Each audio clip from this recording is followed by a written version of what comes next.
நண்பர்களே, தசம பாகங்களையும் காணிக்கைகளையும் கொடுக்கணுமா அப்படின்னு எல்லாருக்கும் ஒரு யோசனை இருக்கும். ஆனால் வேதம் சொல்லுகிறது, ஆபிரகாம் முதலாக தசம பாகத்தை கொடுத்து வந்தான். ஆதியாகமம் 14ஆம் அதிகாரம் 20ஆம் வசனத்தில் சொல்லப்பட்டிருக்கிறது, ஆசாரியனும் ராஜாவும் ஆகிய மெல்கிசேதேக்குக்கு ஆபிரகாம் தன் எல்லாவற்றிலும் தசம பாகத்தை கொடுத்து வந்தான். அதே எபிரேயர் 7ஆம் அதிகாரத்திலும் எழுதப்பட்டிருக்கிறது. அப்போ தசம பாகம் யாருக்குரியது அப்படின்னா, லேவியாரகம் 27ஆம் அதிகாரம் 30ஆம் வசனத்தில் சொல்லப்பட்டிருக்கிறது, தேசத்திலே நிலத்தின் வித்திலும் விருட்சங்களின் கனியிலும் தசம பாகம் எல்லாம் கர்த்தருக்குரியது, அது கர்த்தருக்கு பரிசுத்தமானது. தசம பாகத்தை எப்படி நம்ம எடுத்து வைக்கணும் அப்படின்னு பாத்தீங்கன்னா, உபாகமம் 14ஆம் அதிகாரம் 22ஆம் வசனத்தில் சொல்லப்பட்டிருக்கிறது, நீ கர்த்தருக்கு பயந்திருக்கும்படி வருஷந்தோறும் நீ விதைக்கிற விதைப்பினால் வயலில் விளையும் எல்லா பலனிலும் தசம பாகங்களை பிரித்து, எல்லா பலனிலுமே என்ன பண்ணும், தசம பாகத்தை பிரிக்கணும். அப்ப இந்த தசம பாகத்தை பிரித்து அதை எங்க கொண்டு போனோம் அப்படின்னு பாத்தீங்கன்னா, அதுக்கு அடுத்த வசனம் சொல்லுது, தேவனுடைய நாமம் விளங்கும் ஸ்தலத்துக்கு கொண்டு போனோம். அப்ப அந்த தேவனுடைய நாமம் விளங்கும் ஸ்தானம் அப்படின்னா, அந்த டைம்ல அது ஆசாரிப்பு கூடாரமா இருந்து, அதுக்கப்புறம் எருசலேம் தேவாலயமா இருந்தது. இன்றைக்கு சர்ச்சஸ் ஆலயமா இருக்கிறது. அப்ப அது யாருக்கு கொடுக்கணும் அப்படின்னு பாத்தீங்கன்னா, என்னாகமம் 18ஆம் அதிகாரம் 24ஆம் வசனம் சொல்லப்பட்டிருக்கிறது, தசம பாகத்தை லேவியருக்கு சுதந்திரமாக கொடுத்தேன். அப்போ லேவியருக்குன்னா அப்போ இன்றைய காலகட்டத்தில் ஃபாதர்ஸ் பாஸ்டர்ஸா இருக்கிறாங்க.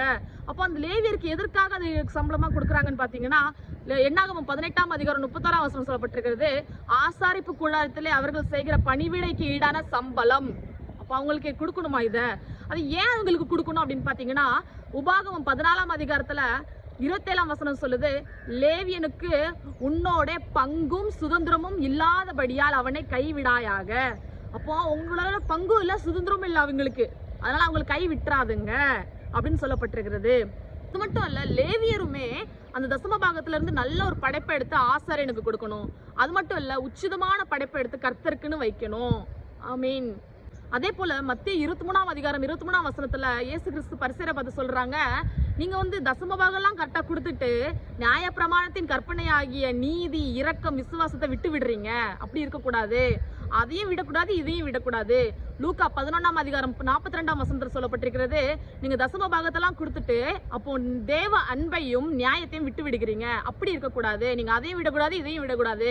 கிறிஸ்து சொல்றாரு, ராயனுக்குடையது ராயனுக்கும் கர்த்தருக்குடையது கர்த்தருக்கு கொடுங்க.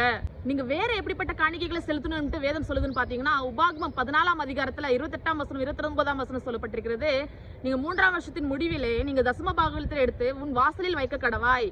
அப்ப அதுல லேவியனும் திக்கச்சவர்களும் விதவைகளும் பரதேசிகளையும் தின்று திருப்தி அடைவார்கள்.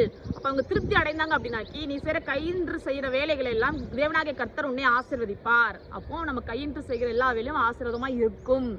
அதே எபிரேயர் 13ஆம் அதிகாரம் 16ஆம் வசனத்துல சொல்லப்பட்டிருக்கிறது, நன்மைகளையும் தான தர்மங்களையும் செய்து வாருங்கள், இப்படிப்பட்ட பலிகளில் தேவன் பிரியமா இருக்கிறார். அது மட்டும் இல்ல, தேவன் உன்னை அறியேன்னு சொல்ற இடத்துக்கு காரணமா இருக்கிறதே, உடை இல்லாதவனுக்கு உடை கொடுக்காம இருந்த, சாப்பாடு இல்லாதவனுக்கு சாப்பாடு கொடுக்காம இருந்த, அவங்களுக்கு நீ இறங்குனா எனக்கே இறங்குறதுக்கு அர்த்தமா இருக்கிறது, சமமா இருக்கிறது என்று தேவன் சொல்கிறார்.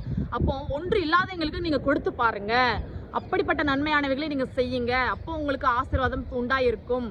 தேவன் உங்களை மறுதலிக்க மாட்டார். அதை எப்படியா செய்யணும்?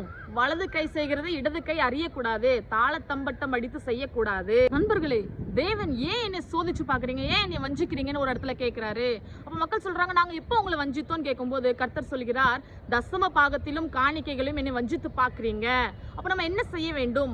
மல்கியா 3ஆம் அதிகாரம் 10ஆம் வசனம் சொல்லப்பட்டிருக்கிறது, என் ஆலயத்திலே ஆகாரம் உண்டாயிருக்கும்படி தசம பாகங்கள் எல்லாம் பண்டசாலையிலே கொண்டு வாருங்கள். அப்பொழுது நான் வானத்தின் பலகணிகளை திறந்து இடங்கொள்ளாமற் போகும் மட்டும் உங்கள் மேல் ஆசீர்வாதத்தை வர்ஷிக்க பண்ண மாட்டேனோ வென்று அதனால் என்னை சோதித்து பாருங்கள் என்று சேனைகளின் கர்த்தர் சொல்லுகிறார். ஆமீன்.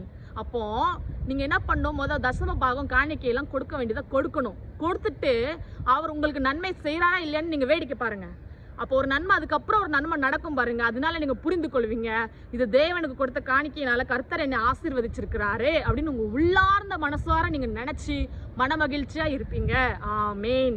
அந்த காணிக்கைகளை கொடுக்கும் போது நம்ம மனசு எப்படி இருக்கணும்னு பாத்தீங்கன்னா, தசம பாகத்தை எடுத்து வச்சுட்டு அதுல நம்ம கொஞ்சம் எடுத்துக்கலாமான்னு நினைச்சோம் அப்படின்னாக்கி, நம்ம என்ன பண்ணுமோ 5ல் 1 பங்கு இன்னும் கொஞ்சம் சேர்த்து வச்சிருவோம் அதுல அப்படின்னு வேதம் சொல்லுகிறது. லேவியாரகம் 27ஆம் அதிகாரத்துல எழுதப்பட்டிருக்கிறது. அப்போ அப்படி விசனமா நம்ம கொடுக்க கூடாது.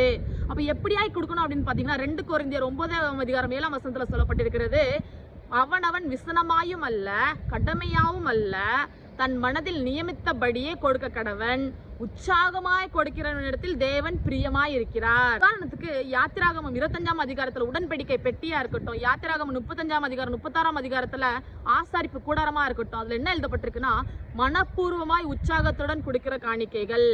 யாருடைய ஆவி ஏவப்பட்டதோ அவங்களுடைய காணிக்கைகள். அப்போ மனப்பூர்வமா கொடுக்கணும். 1 ரூபா கொடுத்தாலும் மனப்பூர்வமா கொடுக்கணும். நிறைய கொடுத்துட்டு இவ்வளவு கொடுத்துட்டமே நம்ம வருத்தப்படக்கூடாது. அப்போ மனப்பூர்வமாய் கொடுக்கிற காணிக்கைகளை தேவன் பிரியமாய் இருக்கிறார். அப்ப என்கிட்ட ஒண்ணுமே இல்லையே, நான் என்னத்தை கொடுப்பேன்னு கேக்குறீங்களா? ஸ்தோத்திர பலிகள் செலுத்துங்க. ஆமேன், அல்லேலூயா. இந்த வீடியோ ஸ்பெஷலா எம்ஆர் அப்படிங்கிறவங்க தசம பாகம் கமெண்ட் போட்டதுக்காக நான் டெடிகேட் பண்றேன். உங்களுக்கும் இதை மாதிரி எதனா டாபிக் பத்தி தெரிஞ்சுக்கணும்னா கமெண்ட் செக்ஷன்ல சொல்லுங்க. தேங்க்ஸ் ஃபார் வாட்சிங். Thanks for your support.